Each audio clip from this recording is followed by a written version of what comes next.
صباح او مساء الورد على حسب وصول الفيديو ليك. اهلا بيكم في الحلقه الاولى من الموسم الثالث لقناه ايديو زد شريف ندى. يا رب الموسم ده يعجبكم اكتر من الموسم الاول والثاني. حبيت ان انا ابدا الموسم ده بحلقه عن المتحف المصري اللي في التحرير. في عظمه بتحصل هنا.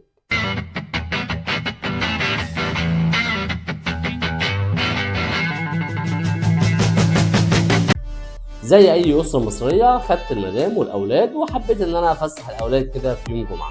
رحنا الاول على حديقه الحيوانات والحمد لله كانت قافله، فقلنا ايه اقرب حاجه موجوده هناك في الجيزه، فقلنا المتحف. قلنا خلاص زياره مش متوقعه، عادي اروح هناك واتقمص شخصيه المرشد السياحي. هي شويه هبد كده، مع ان انا هقرا اللوحه اللي قدام كل تمثال، اهبط حبتين وخلاص واليوم هيعدي وخلاص. وبالفعل رحنا المتحف المصري، دخلنا هناك. التكاليف كانت رمزيه جدا، تذكره ب 30 جنيه، كانت حاجه بسيطه خالص. الاطفال ما دفع لهمش حاجه، فقلنا خلاص ماشي. دخلنا المتحف.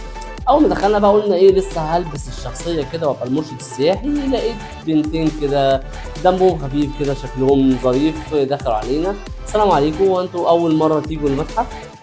فانا الدخله دي عارفها كده، اللي هو ايه، ايوه احنا اول مره نيجي المتحف. اموري حضرتك؟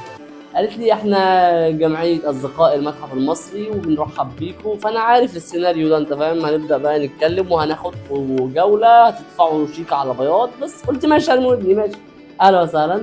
احنا بنقدم خدمات ان احنا هنلففكم المتحف ده كله مع زميل لينا. وظهر شاب ظريف كده اسمه مارتن، ايمج حلوه، دمه خفيف خفيف كده على الروح. دخل بيتكلم معايا: اهلا وسهلا، انا مارتن ممدوح واحب ارحب بيكم في المتحف. الدوره دهيت هتبقى فور فري، غير مدفوعه الاجر. فانا بقى هنا بدات ارمي ودني: خد يعني ايه فور فري؟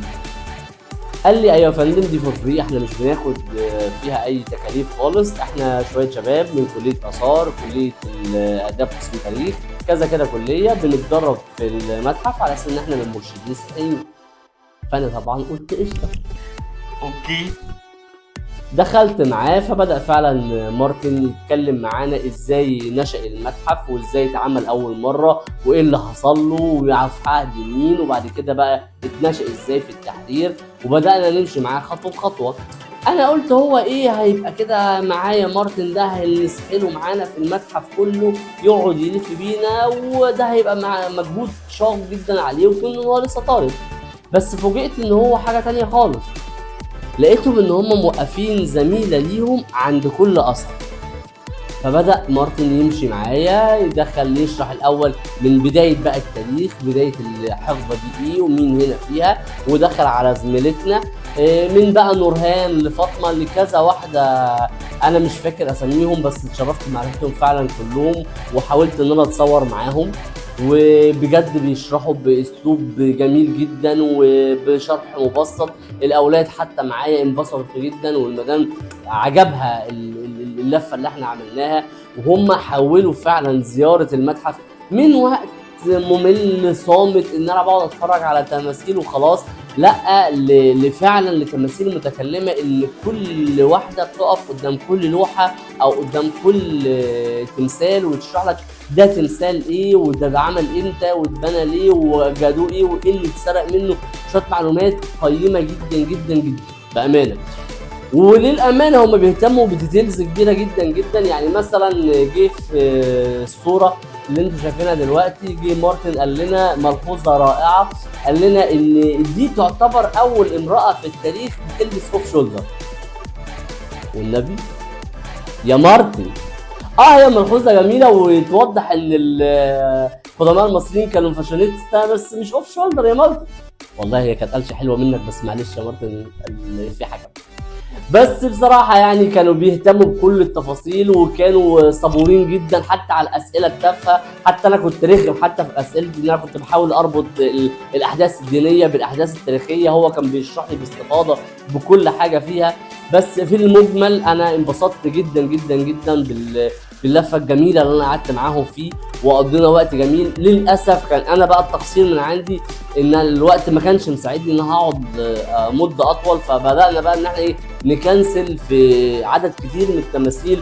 هو بدا يعتذر لاصدقائه وزملائه ان هم مش هيقدروا يكملوا كل التماثيل اللي موجوده، بس انا فعلا وعدت مارتن ان انا هجيله تاني، لان مدام انبسطت جدا جدا بالرحله ديت وانا انبسطت جدا بيها، وخصوصا انها الشباب اللي فيها بيعملوا ده بحب ببشاشه، مبتسمين، مش قاعدين بقى متضايقين او متقدرين، لا لا لا، قاعدين مبسوطين جدا جدا جدا بالرحله الجميله دي. وقلت لمارتن بفكرك اهو ان انا هاجي لك قريب باذن الله، وانا وعدتهم ان انا هعمل ريفيو عنهم، واتمنى الريفيو ده يديهم حقهم او يديهم جزء من اللي هم بيعملوه. هم بيعملوا مجهود جبار بامانه.